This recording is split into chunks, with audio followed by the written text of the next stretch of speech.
আমরা যখন বৃদ্ধ বয়সে এখান থেকে প্রতিষ্ঠান ছেড়ে চলে যাবো, খালি হাতে যেতে হবে, এটা চরম অমানবিক। এই জিনিসগুলো আপনারা করতে উঠাবেন।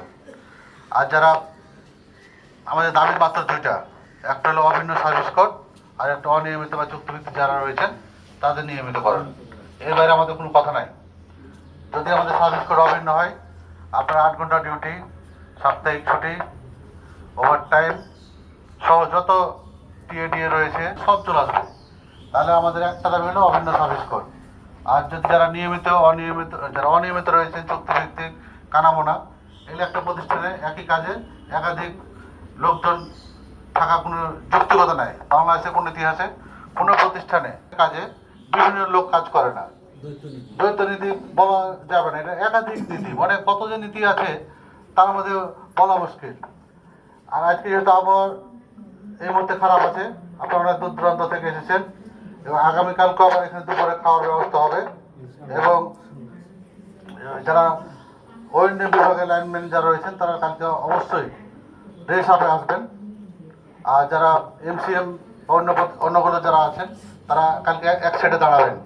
তাহলে কি হবে, লাইনম্যান একদিকে থাকবে, এমসিএম এর একদিকে থাকবে, যাতে আমাদের সৌন্দর্য বৃদ্ধি পায় এবং কোনো ধরনের উচ্ছৃঙ্খল কোনো বক্তব্য বা আমরা স্লোগান দেব না। যারা আমরা একটা প্রতিষ্ঠানে চাকরি করি, এই প্রতিষ্ঠানের ভাবমূর্তি উজ্জ্বল রেখে আমাদের ন্যায্য দাবিগুলো যাতে আদায় করতে পারি, সেভাবে আমরা একটা শিক্ষিত, আমরা সুন্দর প্রতিষ্ঠানে চাকরি করি, আমাদের মান মর্যাদা আছে, আমরা যেন সেভাবে কথাবার্তা বলি এবং আমাদের দাবি আদায়ে অনাথ থাকতে হবে। আমাদের যে সেন্ট্রালের যে নির্দেশনাগুলো রয়েছে, আমাদের যে তথ্যগুলো আমরা ভুলভ্রান্তি করে দিয়ে ফেলছি, এখন থেকে যেন আর আমরা সেন্ট্রালে কোনো তথ্য প্রেরণ না করি, আরবিতে কোনো তথ্য আমরা প্রেরণ করব না।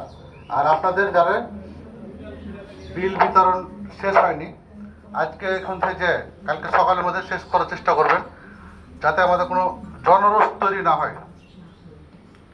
যে আমাদের ধরেন এই আন্দোলনের কারণে বিল বিতরণ করতে পারে নাই, এখন এলপিসি ডেট পার হয়ে গেছে, এরকম যেন আমাদের না হয়। এই 1 তারিখের পর থেকে যাতে এরপরে যদি না হয় সেটা আলাদা বিষয়, কিন্তু গত মাসের যে জিনিসগুলো আছে এগুলো আমরা শেষ করে ফেলবো। এবং আমাদের যে রিডিংগুলো যারা বাকি এসে নিয়ে এসে রাখার পরে আমরা হেড অফিস আরবিতে তথ্য দেবো না। এখন যদি বৃহস্পতিবার আমাদের সিদ্ধান্ত হয় যে না আমাদের সব দাবি মেনে সেখানে দিতে হবে, আমরা তো তৎক্ষণ দিতে পারবো না, আমরা নিয়ে রাখবো, কিন্তু আমরা তথ্যগুলো প্রেরণ করবো না, আমাদের নিজেদের কাছে রাখবো। আর আপনারা অনেক দূর থেকে এসেছেন আন্দোলন সফল করার জন্য, এই দাবিটা আমাদের প্রত্যেকে নিজের অন্তরে লালন করতে হবে। আমি ডেকেছি বলি না, আমাদের প্রত্যেকেরই এই জায়গাটাতে অংশগ্রহণ করে দেখাতে হবে যে আমাদের নিজেদের জন্য আমরা আসছি।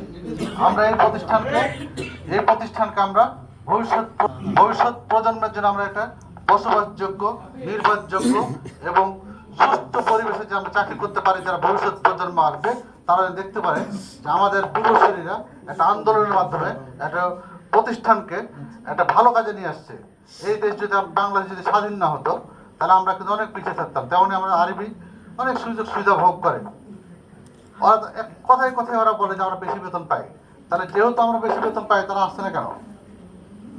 তারা আসুক, আমরা কম বেতনে চাকরি করতে যেতে চাই, আসতে চাচ্ছি না কিসের জন্য?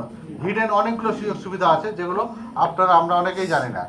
অনেক কথাবার্তা আরবি আমাদের জানাই না, আমাদের খালি কি কারণে জানে না জানেন? যে আমরা জেনে যদি যাই তাহলে আমরা সেই কাজগুলো করবো না। কারণ আমাদের সবসময় মাথায় উপর কাজ চাপতে রেখে যাতে আমরা পড়ালেখা করার সুযোগ না পাই এবং তাদের কি করছে এগুলো দেখার সুযোগ না পাই। এই জন্য সবসময় আমাদের ইচ্ছাকৃতভাবে কম লোকবল দিয়ে, আপনি এমসিএম বলেন আর লাইনম্যানই বলেন, যখন 15 জনের কাজ 5 জন দিয়ে করাই, তখন কি আমার মাথা ঠিক থাকার কথা?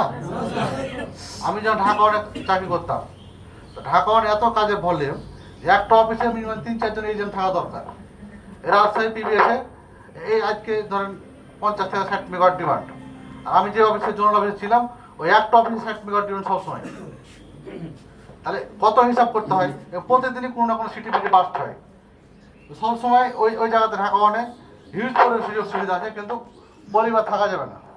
ঢাকা অনেক যারা চাকরি করবে আর পরিবার বলে কেউ থাকতে হবে না, কারণ ছুটি নেয়, 24 ঘন্টা ডিউটি, আপনি কোনো সুযোগ সুবিধাই পাবেন না, মানে শারীরিকভাবে প্রশান্তির জন্য। আমরা চাই যে একটা সুন্দর পরিবেশ সৃষ্টি হোক, সাথে আমরা পরিবারকে বলতে পারি আমরা চাকরি করি।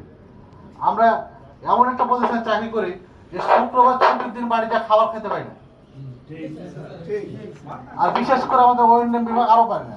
এই ছুটির দিনগুলোতে আমাদের লাইন মেনটেন্যান্সে দিয়ে আবার আমরা তো কাজও করি, আবার গালও খাই যে এরা সব হিন্দুর বাচ্চারা আসছে শুক্রবারের দিন কারেন্ট বন্ধ করে বুঝা। কিন্তু আমরা যখন যদি আমাদের সব ঠিক থাকে, লোকবাজের ঠিক থাকে, শুক্রবার কাজ করতে হবে না, আমরা দ্রুত সময়ে সেকশন কেটে কেটে আমরা ছোটো ছোটো করে কাজগুলো করতে পারবো। কিন্তু আমাদের লোকবলগুলো বৃদ্ধি করতে হবে। আজকে আমাদের আরবি আমাদের মধ্যে দ্বন্দ্ব সৃষ্টির জন্য একটা দপ্তর স্কুলে লেভেল ওয়ানদের আমরা নিয়মিত করে দেবো। তাহলে এরা কি করলো, এমসি এরা কি করলো, লেভেল অনলাইন চুপ থেকে হয়ে গেল নিয়মিত, কাজ কি কমে গেল? কাজ যা আছে তাই। আপনার হলো 8 ঘন্টা ডিউটি নিশ্চিত করার জন্য যে পরিমাণ লোকবল লাগবে সেই পরিমাণ। তারা বলে আরবি আমরা সবসময় লসে আছি। সরকার কি বলেছে যে পল্লী বিদ্যুৎকে লাভ লস হিসাব করতে? বলে নাই। নেস্টো কি বলেছে লাভ লস হিসাব করতে? সরকার হিসাব করবে যে কিভাবে লাভ লস হবে কিনা সেটা সরকার জানবে।